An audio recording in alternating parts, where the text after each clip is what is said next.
Muy buenos días, que el Señor bendiga a su pueblo en esta ocasión. Tengo el privilegio de volver a estar con ustedes. Esta es una bendición de parte del Señor y me gustaría, antes de ministrar su palabra y compartir el título de esta hermosa enseñanza que el Señor me ha regalado para usted, amado y amada, que podamos orar, busquemos el rostro del Señor y dejemos que Él se manifieste con su poder y con su gloria. Vamos a orar. Déjeme orar por usted. Padre, quiero darte gracias porque la iglesia sigue de pie, la iglesia se mantiene porque tú eres bueno, porque para siempre es tu misericordia y tú has decidido que las puertas del Hades no prevalecerán contra tu iglesia.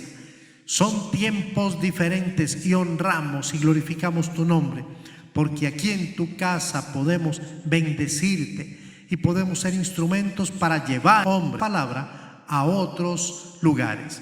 Ahora te pido que cada persona, hombre, mujer, joven, señorita, amigo o amiga, familiar, que escuche esta palabra, sea bendecido por el poder del Espíritu Santo.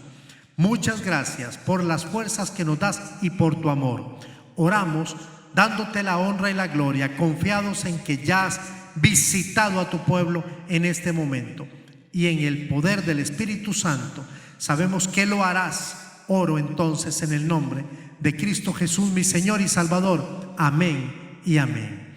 Muy bien, amado y amada que me está escuchando, esta mañana quiero estar disertando sobre el título siguiente. He puesto este título al mensaje y me gustaría decírselo para que usted sepa de qué más o menos voy a hablar, o en el transcurso, mientras desarrolle este mensaje, usted haga la correlación.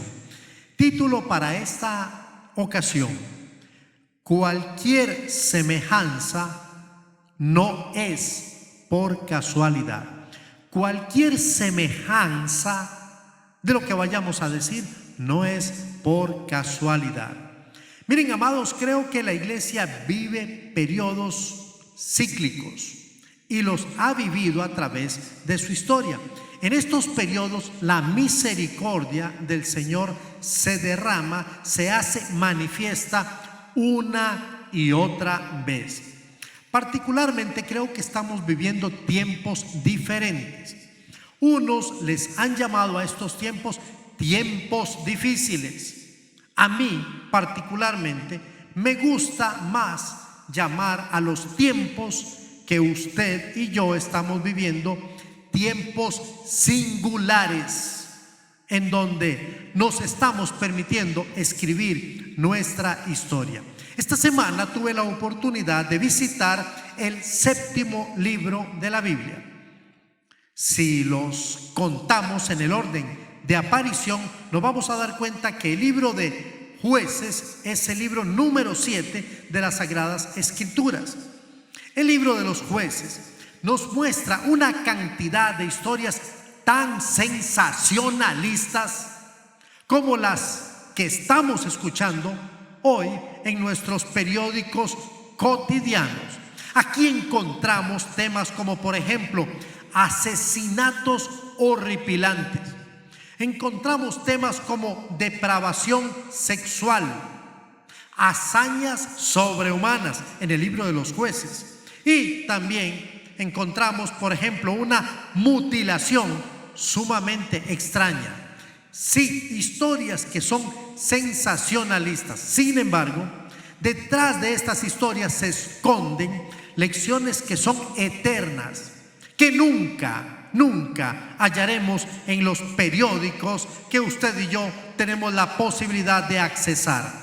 El libro de los Jueces, el 7º libro de la Biblia, muestra lo que puede ocurrir cuando una sociedad se desliza hacia la anarquía.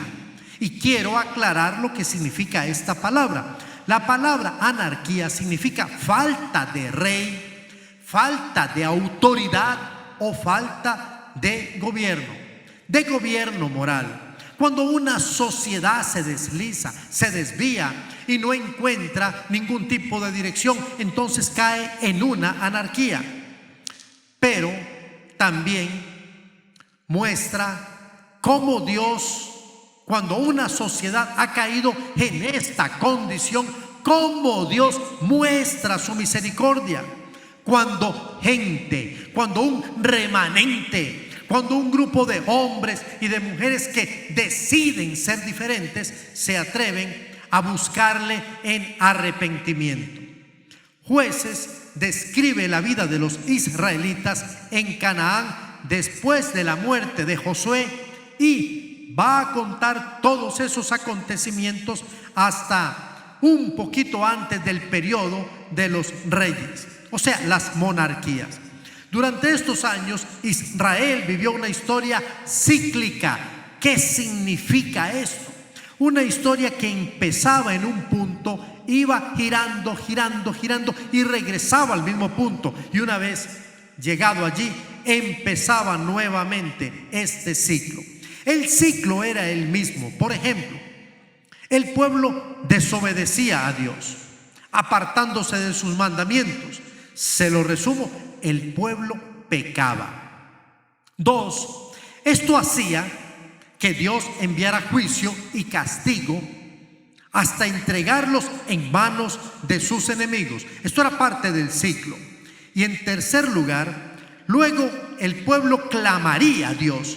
Cuando ya el pueblo se veía que estaba inmerso en su situación, ¿por qué no?, su castigo, entregado a sus enemigos, entonces el pueblo clamaba a Dios pidiendo liberación. Y el ciclo se cerraba cuando Dios derramaba su misericordia enviando un libertador. Jueces nos muestra aproximadamente 12 jueces que están escritos allí con sus respectivas historias.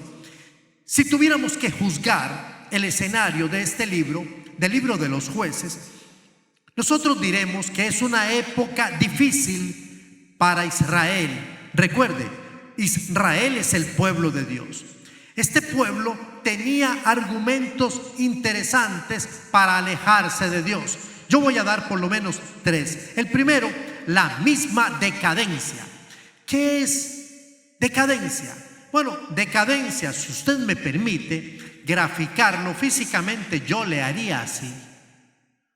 Decadencia es caer. Con esto nos referimos a la declinación o degeneración del pueblo con relación a sus valores, a su fe y a sus prácticas morales establecidas por el mismísimo Dios Todopoderoso. El segundo argumento era la apostasía, otra palabra técnica. La palabra apostasía significa negar la fe. Es decir, lo que yo creía antes, ya no lo creo más. Es repudiar o retractarse de aquellas cosas de las cuales antes decíamos tener convicción. Y el tercer argumento es el pecado en su forma más simple y más natural. Es hacer todo aquello que enoja, que contradice, que es opuesto a lo que Dios ha establecido y lo que Dios desea y está en su naturaleza. O sea, es ir en contra de Dios. Esto obligó al Señor a levantar jueces para superar dichas crisis. Y en este contexto de declinación surgen los jueces como libertadores. Analice conmigo algunas citas que nos van a permitir confirmar lo que les estoy diciendo. En cada una de estas citas, tomadas todas del libro de los jueces, usted va a ver cómo cíclicamente el pueblo insiste y persiste en hacer lo malo delante del Señor. Interesantemente, hay 7 citas. Recuerde que 7 es el número que representa lo perfecto o lo completo. Si a mí usted me permitiera pensar como me gusta pensar, usando la valoración de los números, yo diría que el pueblo se había encargado de cometer pecado de manera completa y perfecta durante todos estos casi 300 años. Algunos de los ejemplos, 7 ejemplos, y voy a permitirme dar lectura muy rápida a cada una de las citas. Usted en su casa tendrá la oportunidad de corroborarlas. Jueces capítulo 2, versículo 11.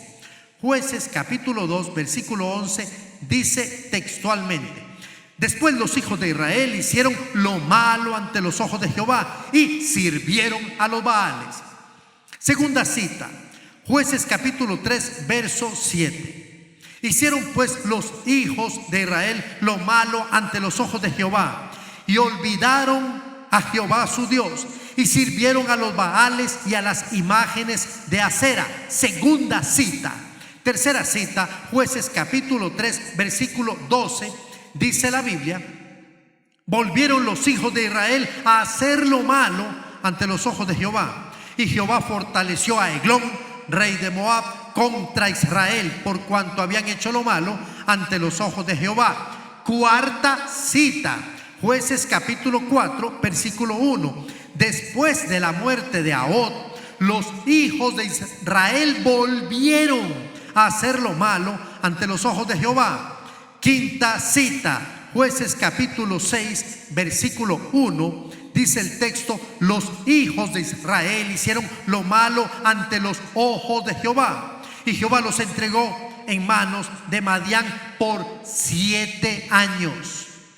La cita número 6 que estará hoy tratada en este mensaje es Jueces capítulo 10, versículo 6. Dice la Biblia: pero los hijos de Israel volvieron a hacer lo malo ante los ojos de Jehová y sirvieron, preste atención, a los Baales y a Astarot y a los dioses de Siria, a los dioses de Sidón, a los dioses de Moab, a los dioses de los hijos de Amón y a los dioses de los filisteos.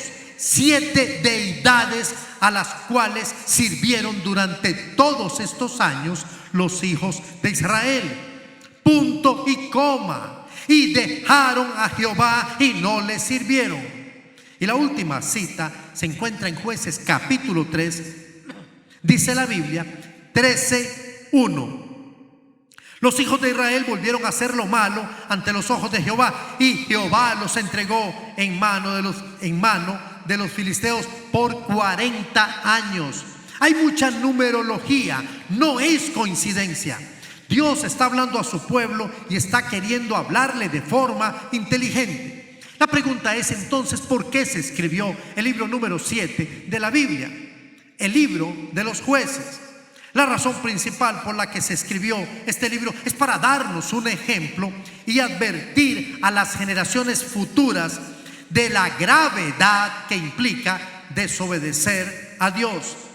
Quizá para muchos la similitud con nuestras iglesias puede resultar como una mera coincidencia, pero nosotros estamos convencidos de que existen suficientes herramientas para cambiar hoy nuestra historia, la cual creo que es una historia singular, que no le ha competido a ningún otro pueblo ni a ninguna otra persona, sino a usted y a mí, escribirlas. Acompáñeme ahora por el libro de los jueces. Quisiera remitirle al capítulo 10 y vamos a tratar algunos versos. No tengo la posibilidad de leer tantos como quiero, pero sí le haré un planteamiento de lo que está sucediendo. Permítame hacer rápidamente una paráfrasis. O sea, vamos a resumir, voy a decirle con mis palabras lo que está sucediendo en esos capítulos. Primero, en el capítulo 10, versículo...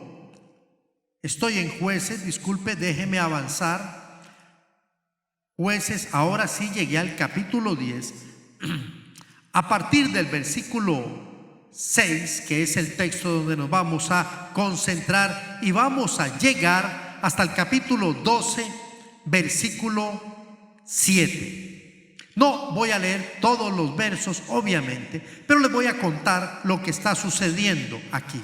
Primero, como hicimos hace un momento, dar lectura a la cita de 10:6, dice la Biblia: pero los hijos de Israel volvieron como las otras veces a hacer lo malo ante los ojos de Jehová, Y no solamente eso, sino que se entregaron a las deidades. Deidades como, por ejemplo, cuando hablo de deidades, estoy diciendo divinidades, estoy diciendo dioses. Pero note que aunque usted no lo puede ver, estoy hablando de dioses con minúscula.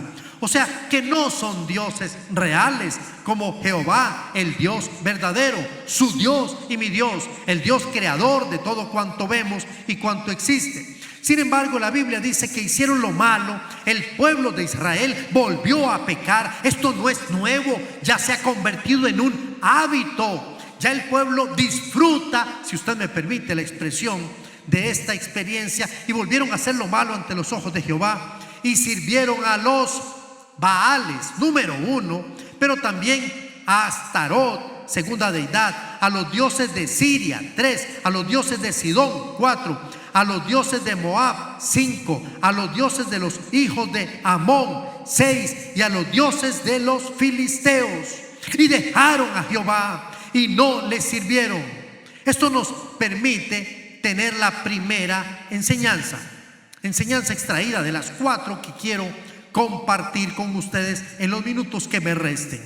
La primera, según el texto y lo que vemos en el libro de Jueces, y no menos en esta historia. Número 1, preste atención.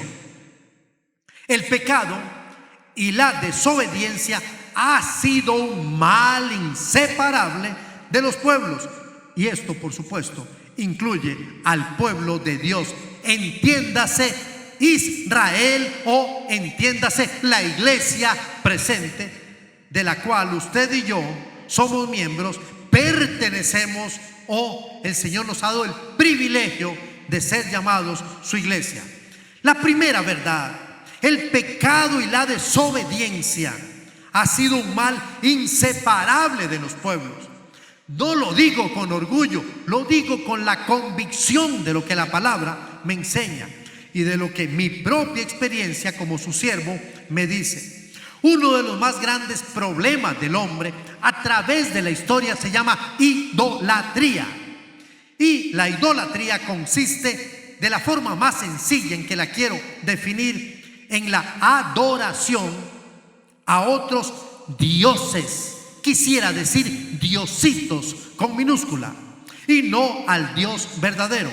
Por ejemplo, aquí en nuestro texto, vuelvo a repetir la misma información.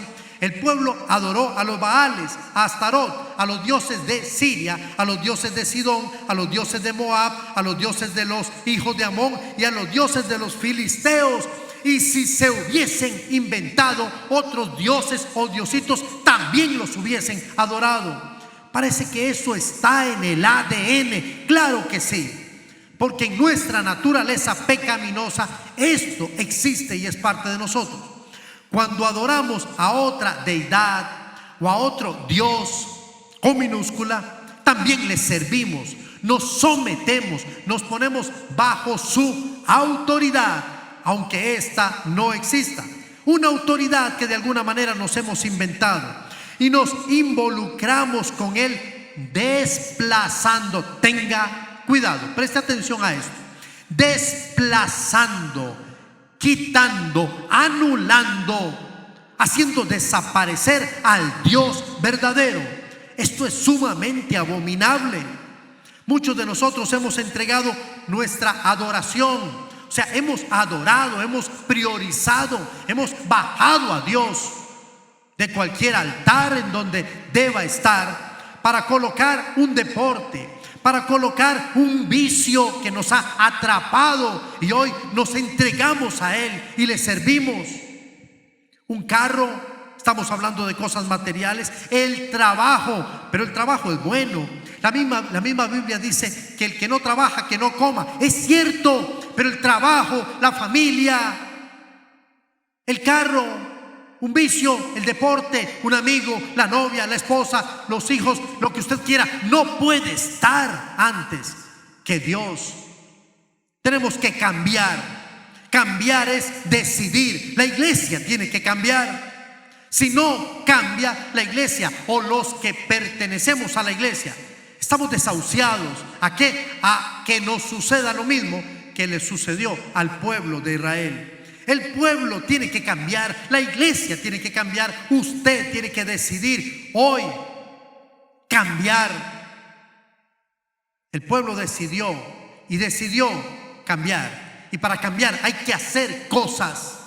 Cambiar es ir hacia un lugar, detenerse y luego buscar una dirección que construya y que edifique. Eso se llama arrepentirse. Segunda lección: el pecado y la desobediencia desatan el juicio y el castigo de Dios.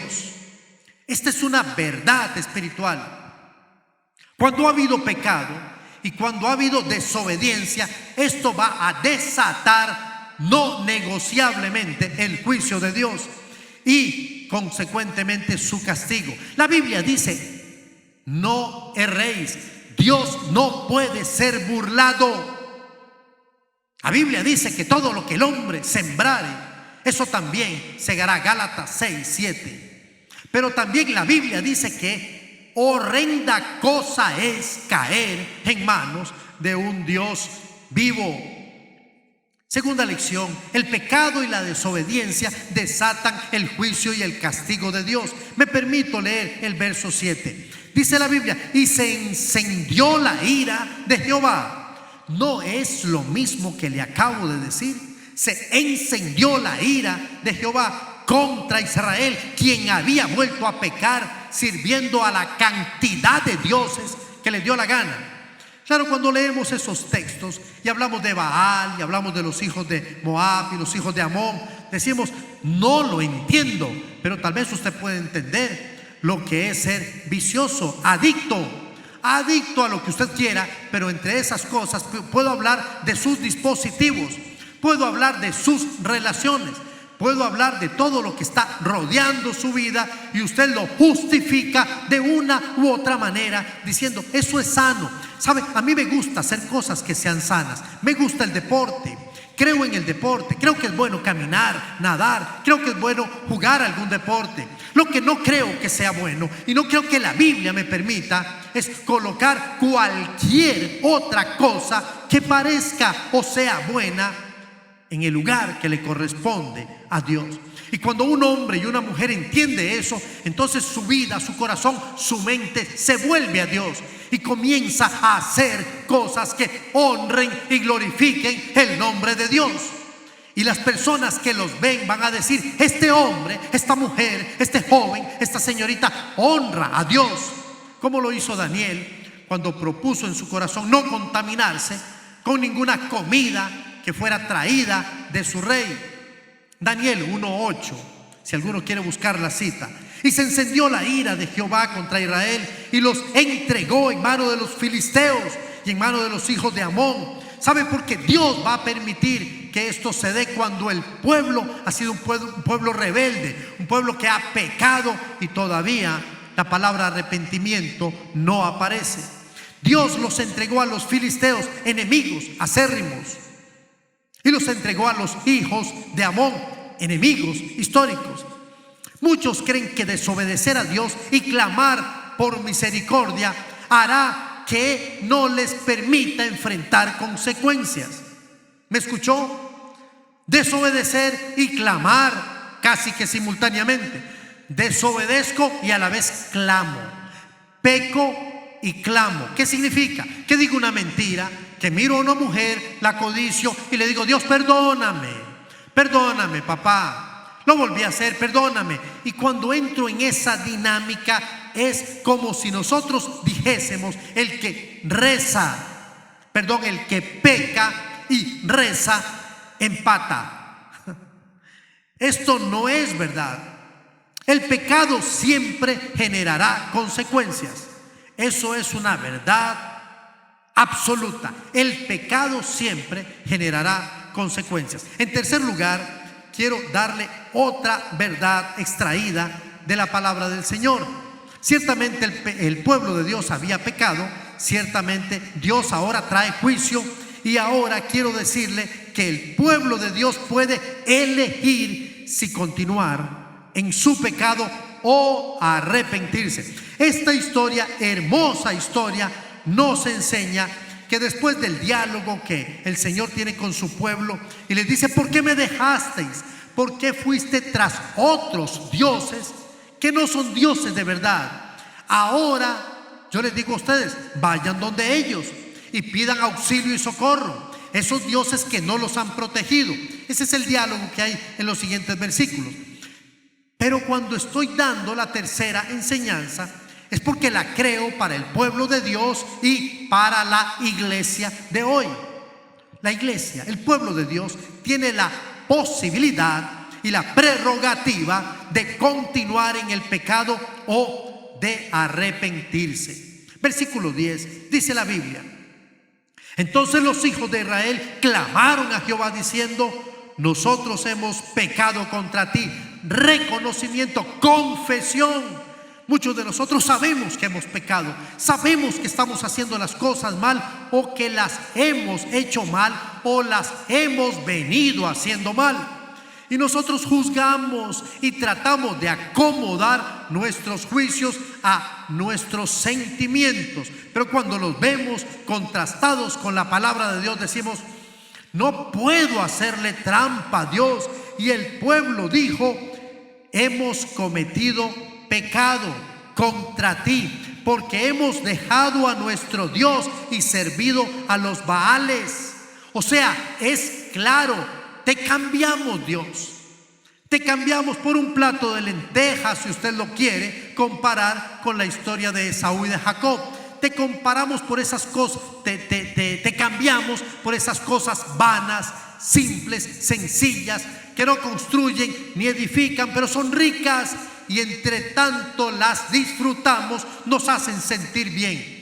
¿Sabe? Estoy pensando en tantas cosas, no puedo ventilar todo lo que pienso, pero puedo decirle que hay muchas cosas que no son atractivas, y muchas de ellas están dentro del rango de la ociosidad.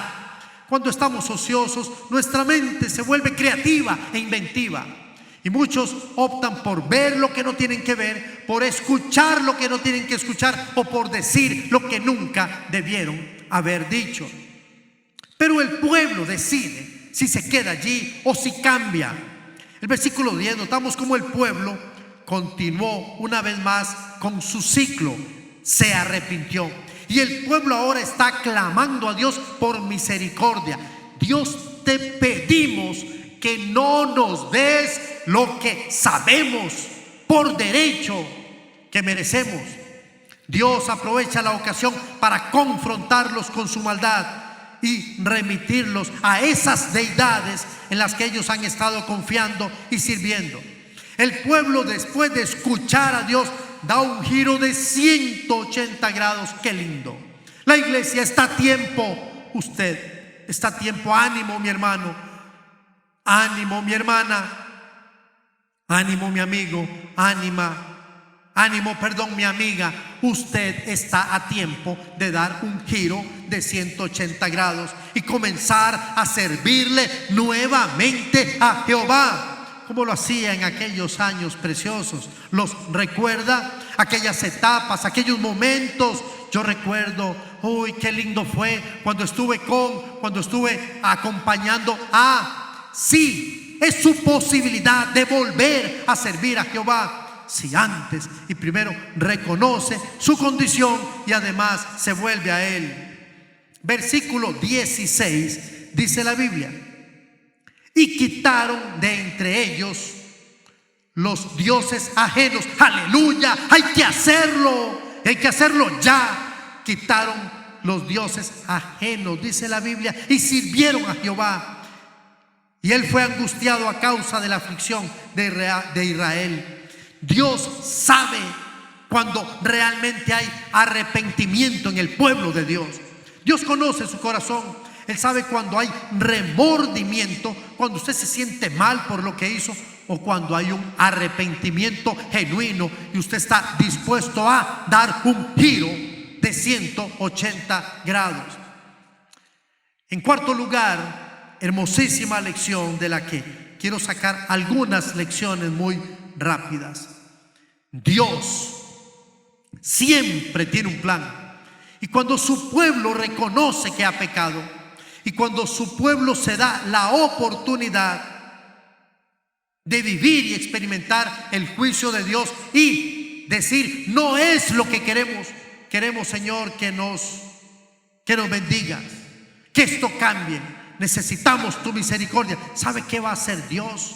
Dios va a mostrar su plan para el pueblo que se arrepiente. Y Dios aquí, en estos capítulos siguientes, a partir del capítulo 11, vamos a ver cómo Dios levantó. Él tenía ya preparado a un libertador.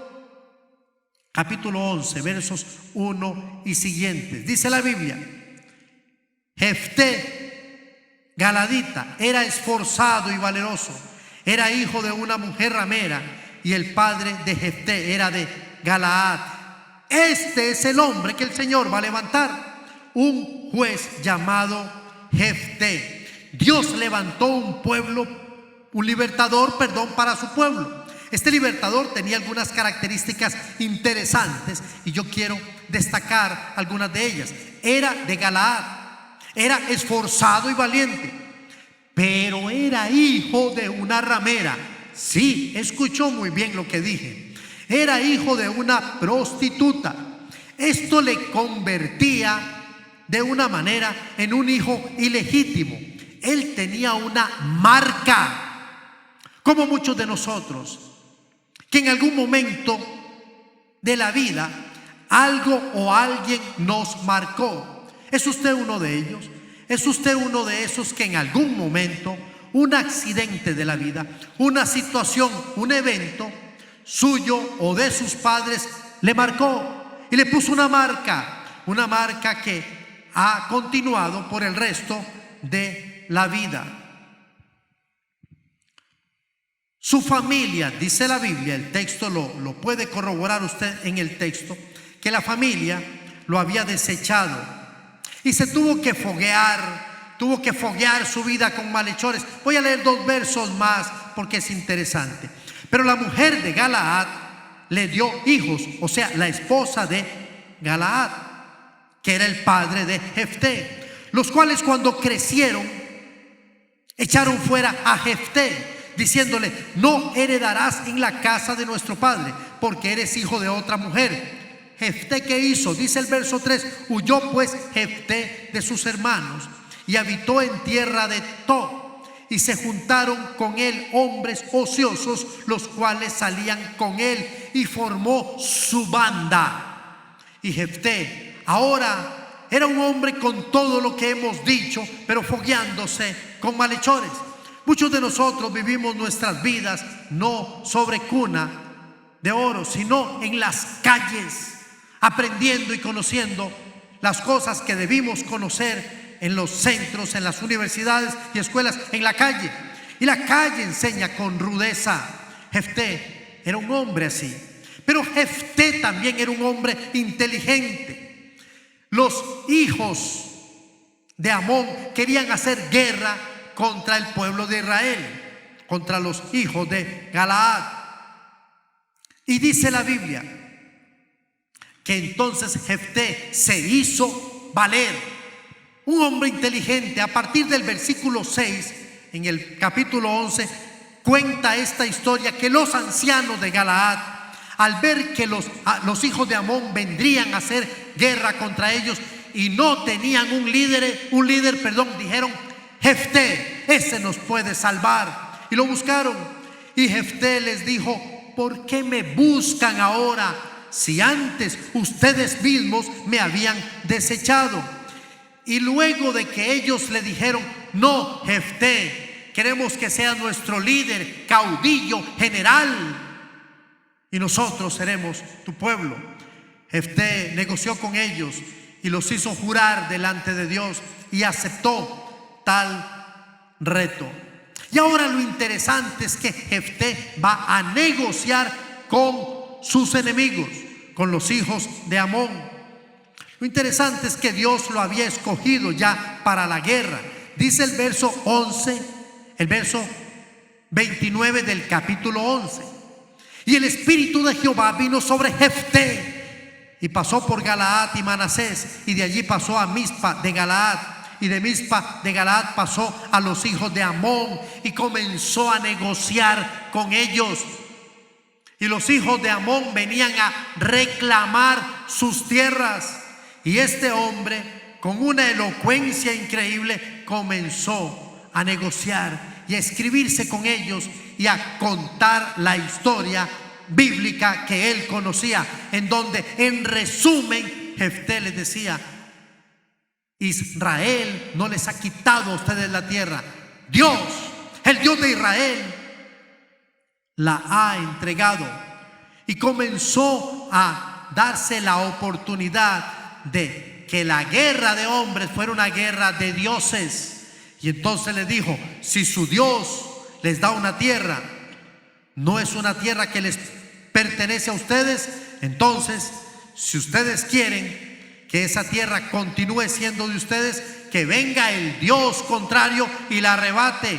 Elevó a un plano mucho mayor aquella batalla, pero ellos no aceptaron.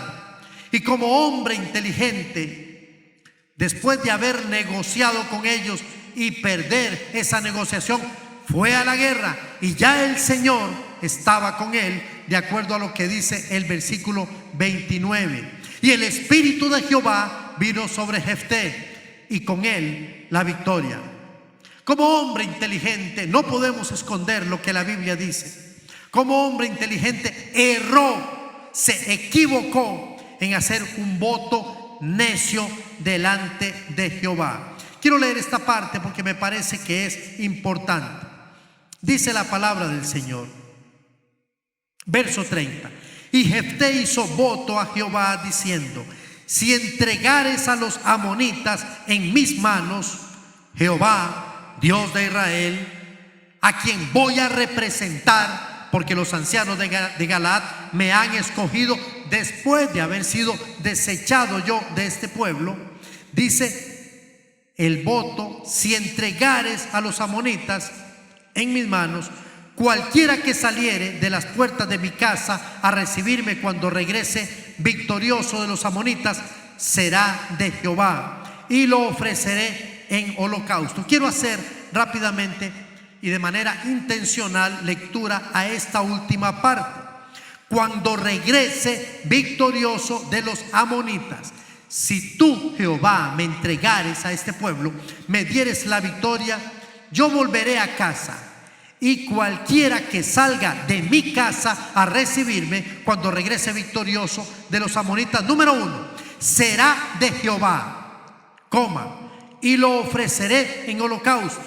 Y se fue hacia los hijos de Amón para pelear contra ellos, dice el verso 32. Y Jehová los entregó en su mano. Por fin la victoria. Dios acaba de dar la victoria a Jefté. Y desde Aroer hasta llegar a Minit, 20 ciudades, y hasta la vega de las viñas, los derrotó con muy grande estrago. Así fueron sometidos los amonitas por los hijos de Israel. Victoria de parte del pueblo, guiados por el juez Jefté. Entonces volvió Jefté a Mizpa, a su casa. Preste atención a este versículo. Y aquí su hija, que salía a recibirle con panderos, danzas, y ella era sola. ¡Ay, Dios mío! ¿Qué ha pasado aquí? El voto de Jefté, el cual era: te entregaré a cualquiera, a la primera persona que salga de mi casa a recibirme. ¿Y quién cree ustedes que salió? Su hija. Salió con panderos, y ella era sola y era hija única y no tenía fuera de ella hijo ni hija. Era una virgen, dice la Biblia. Y cuando él la vio, rompió sus vestidos diciendo: ah, hija mía, en verdad me has abatido, y tú misma has venido a ser causa de mi dolor, porque le he dado palabra a Jehová y no podré retractarme. Pero Jehová no le pidió esa palabra. Jehová nunca le dijo: tienes que darme después de que yo te dé. Jehová no pacta de esa manera. Dios no pacta así con usted. Dios no le va a pedir a usted lo que Él mismo no le ha pedido a otros, ni aquello que Él mismo cree como correcto. Dios no se lo había pedido, pero él había ofrecido este voto a Jehová. Ella entonces le respondió, verso 36, Padre mío, si le has dado palabra a Jehová, haz de mí conforme a lo que prometiste, ya que por Jehová has hecho venganza y tus enemigos, los hijos de Amón, han caído. Y volvió a decir a su padre, concédeme esto solamente, déjame por 2 meses que vaya y descienda por los montes y llore mi virginidad, yo y mis compañeras. Y entonces él dijo, ve. Y la dejó por 2 meses, y ella fue con sus compañeras y lloró su virginidad por los montes. Pasados los 2 meses volvió a su padre, quien hizo de ella conforme al voto que había hecho. ¿Cuál era el voto? ¿Recuerdan cuál era el voto? Dice la Biblia que el voto que había hecho Jefté iba en 2 sentidos. El primero, dice la Biblia, fue Jefté, permítanme, y Jefté hizo voto, verso 30, si entregares a los amonitas en mis manos, cualquiera que saliere de las puertas de mi casa a recibirme cuando regrese victorioso de los amonitas, número 1, será de Jehová y lo ofreceré en holocausto. Y entonces verso 38 dijo, ve, y la dejó por 2 meses. Y verso 39, pasados los 2 meses volvió a su padre, quien hizo de ella conforme al voto que había hecho, y ella nunca conoció varón. Amados, esta historia es sumamente compleja. Es uno de los pasajes oscuros de la palabra de Dios, y muchos autores han comentado sobre este pasaje. La pregunta es, ¿ofreció realmente Jefté en sacrificio de holocausto a su hija o no? No lo sabemos. No lo podemos probar. El idioma hebreo permite 2 posibilidades. Una, que dentro de las implicaciones del voto era consagrar a Jehová, y la segunda era ofrecerle en holocausto. Dependiendo de lo que salga. Si lo que sale es un animal, lo ofrezco en holocausto. En este caso salió la hija, y hay una gran posibilidad de que, como fue escrito por algún comentarista, Jefté haya consagrado a su hija a Jehová para que ésta nunca pudiese casarse, y entregándose al servicio del templo virgen como era. El sacrificio humano estaba estrictamente prohibido por la ley mosaica. Tanto Levítico 18:21 como Deuteronomio 12:31 lo prohibía, y Jefté probablemente conocía las sagradas escrituras como se lo probó a los hijos de los amonitas. Esto da pie para pensar que Dios no haya permitido tal sacrificio. Con todo y todo, Jefté alcanzó la victoria de parte de Dios.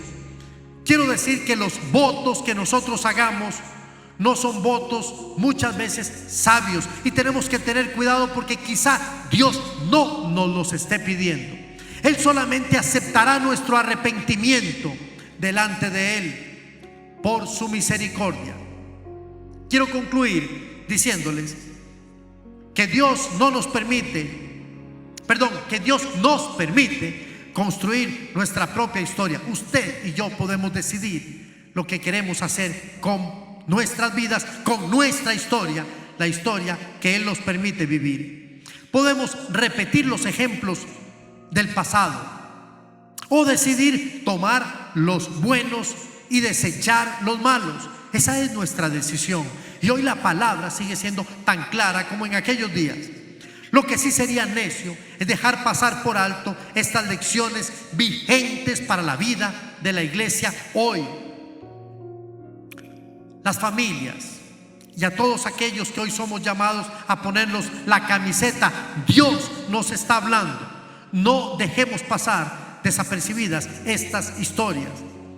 Dios le quiere dar a usted la oportunidad, y me quiere dar la oportunidad a mí. No importa de dónde vengamos, no importa si así como Jefté tengamos una marca o no tengamos pedigrí, si hemos sido afectados en algún momento de nuestra historia, si hemos sido subestimados o desechados, hoy tenemos la oportunidad de ser instrumentos para la gloria de Dios, como también lo fue nuestro escogido hombre de esta historia, Jefté. atrevámonos hoy mismo a decidir y a cambiar la historia de nuestra vida, de nuestra familia, de nuestra iglesia, de nuestro país. Yo, por ejemplo, yo quiero sumar, no quiero restar, no quiero dividir. ¿Y usted qué quiere hacer? Haga lo mismo, sumemos. Esta es la oportunidad de construir, de edificar una historia que vivimos en días singulares para la gloria de nuestro Dios. Quiero orar por usted y quiero bendecirle. Solo permítame orar, entregar este tiempo en las manos del Señor. Padre, te doy gracias por darme la oportunidad de ministrar tu palabra. Gracias por tu amor. Permite que cada persona que nos ha escuchado se atreva a tomar decisiones que construyan en su vida, que edifiquen y que cambien la historia de nuestra iglesia. Damos honra, gloria y honor. Oro en el poder del Espíritu Santo y en el nombre de Cristo Jesús, nuestro Señor y Salvador. Amén y amén. Que el Señor le bendiga ricamente.